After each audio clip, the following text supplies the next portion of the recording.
লাগানো হয়েছে না।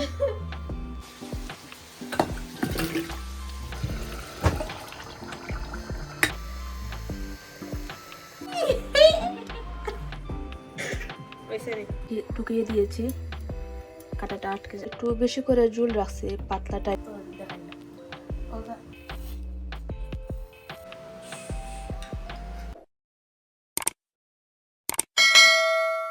আসসালামু আলাইকুম, টাইনাল ফ্যামিলির সবাইকে নতুন আরেকটি ব্লগ দেখার আমন্ত্রণ জানিয়ে শুরু করছি। ব্লগটা সকাল থেকে স্টার্ট করলাম। আজকের সারা দিন এবং রাতের ব্যস্ততা সবার সাথে শেয়ার করব। আজ রাতে আমার বাসায় বর্তা পার্টির আয়োজন করেছি। আমার সব ফ্রেন্ডরা আসবেন। ওনারা যে যেটা পারেন বর্তা বানিয়ে নিয়ে আসবেন, আর আমি যেটা পারি সেটাই বানাবো।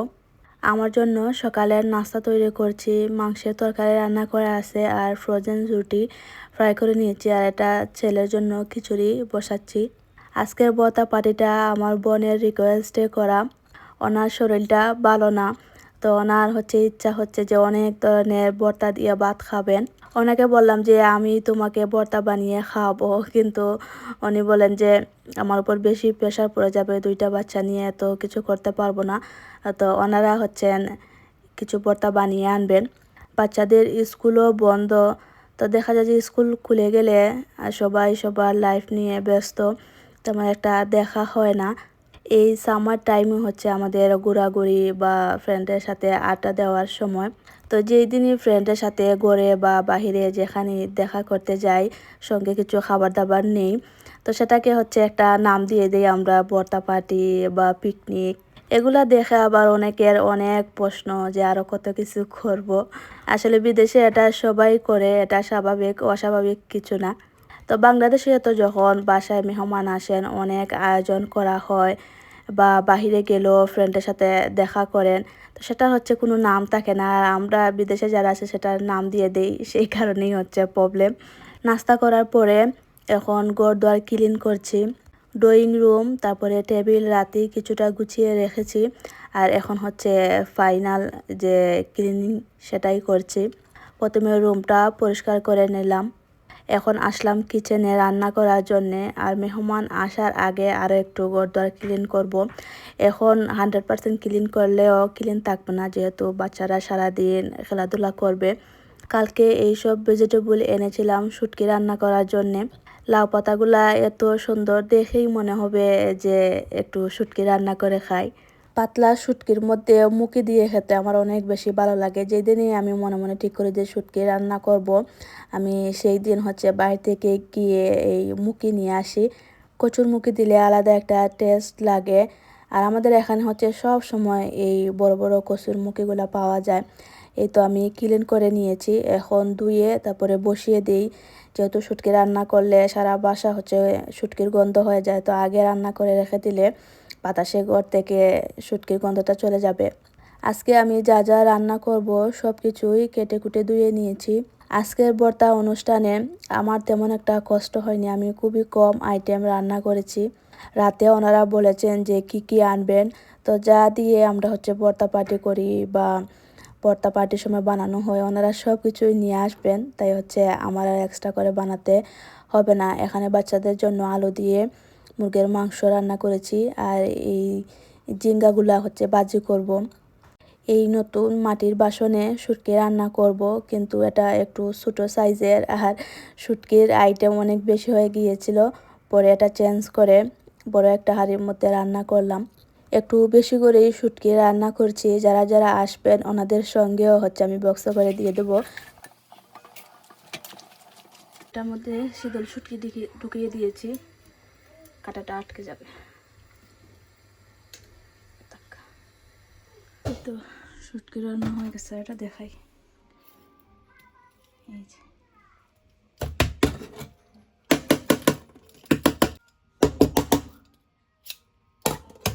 কয়েকদিন ধরে আমার খুব হালিম খেতে ইচ্ছা করছিল, কিন্তু একা একা খেতে দেখা যায় যে ভালো লাগে না।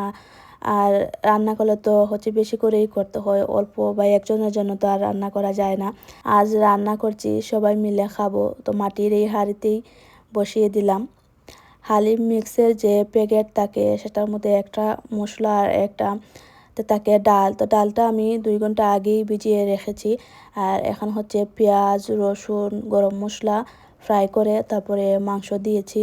মাংসগুলা 10 মিনিট ফ্রাই করি। আর আমার কাছে মনে হয় যে গরুর মাংস থেকে মুরগির মাংসের হালিম অনেক বেশি মজা হয়। মাংস সিদ্ধ করার পরে ডালটা দিয়ে বেশি করে পানি দিয়েছি। আমি একটু পাতলা টাইপের রাখবো। হালিম একটু পাতলা পাতলা স্যুপের মতো হলে খেতে ভালো লাগে, আর যখন ঠান্ডা হয়ে যায় তখন আরও একটু নরম হয়ে যায়, তো তাই একটু পাতলা থাকা অবস্থায় নামিয়ে ফেলেছি। আর এখন হচ্ছে আমি 4টা ভর্তা বানিয়েছি। এখানে ডিম ভর্তা, আলু ভর্তা, ডাল ভর্তা, আর বাকি যে ভর্তাগুলো ওনারা নিয়ে আসবেন। তো এখন হচ্ছে টেবিল সেট করছি।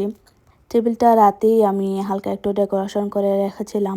আসলে ভর্তা পার্টির জন্য তেমন ডেকোরেশনের কোনো আইটেমই আমার বাসায় নেই, তো যা ছিল সেগুলো দিয়েই মানে জোড়াতালি দিয়ে একটা ডেকোরেশন করেছি।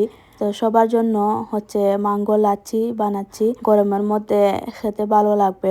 এইসব কাজ করতে করতে সন্ধ্যা হয়ে গিয়েছে। আরও অনেক কাজ করেছি, সব তো আর দেখানো যায় না।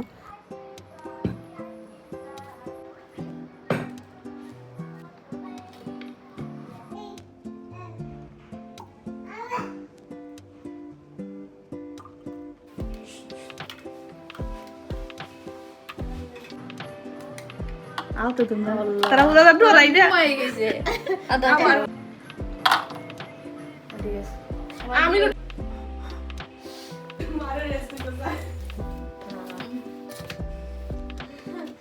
রেস্ট দেখতে তো হুতি আর গিয়া উঠি এখন করি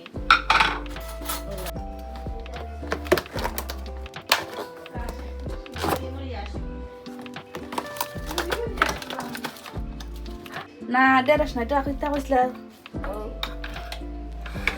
তারপরে খাটালোর মুসা না দিতা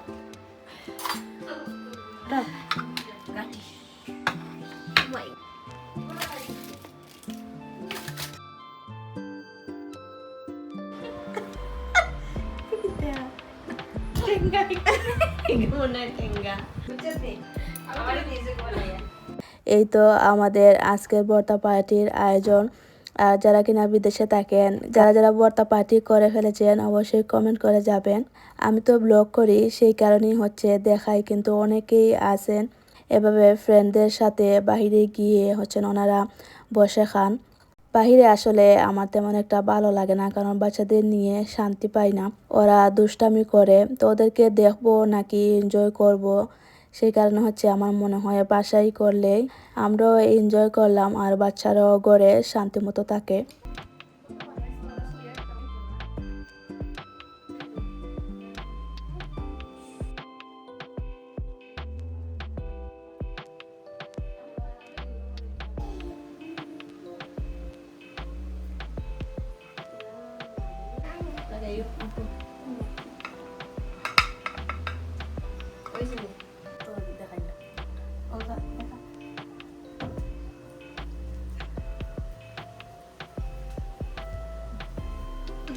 ফটোটা তুলছি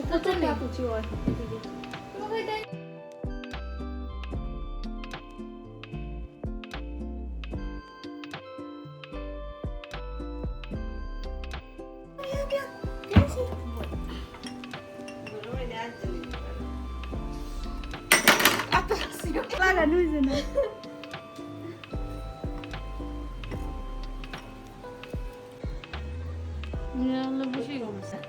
ঠিক আছে,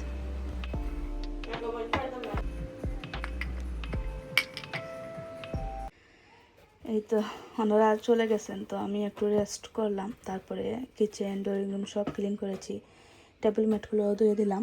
আর এই যে একটু ভর্তা আছে, এগুলো ফ্রিজে রেখে দেবো।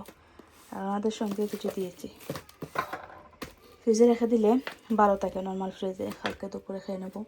আর এই যে সব কিছু ধুয়ে রাখলাম, পানির জলে কালকে সকালে হচ্ছে এগুলা টুকিয়ে রাখবো। আর এই যে ড্রয়িং রুমও ক্লিন, কোনো কাজ বাকি রাখিনি, কালকের জন্য সব করে শেষ করলাম। রুমটাও মুছে দিয়েছি। তো ব্লগটা এখানে শেষ করছি। সবাই ভালো থেকো, আল্লাহ হাফেজ।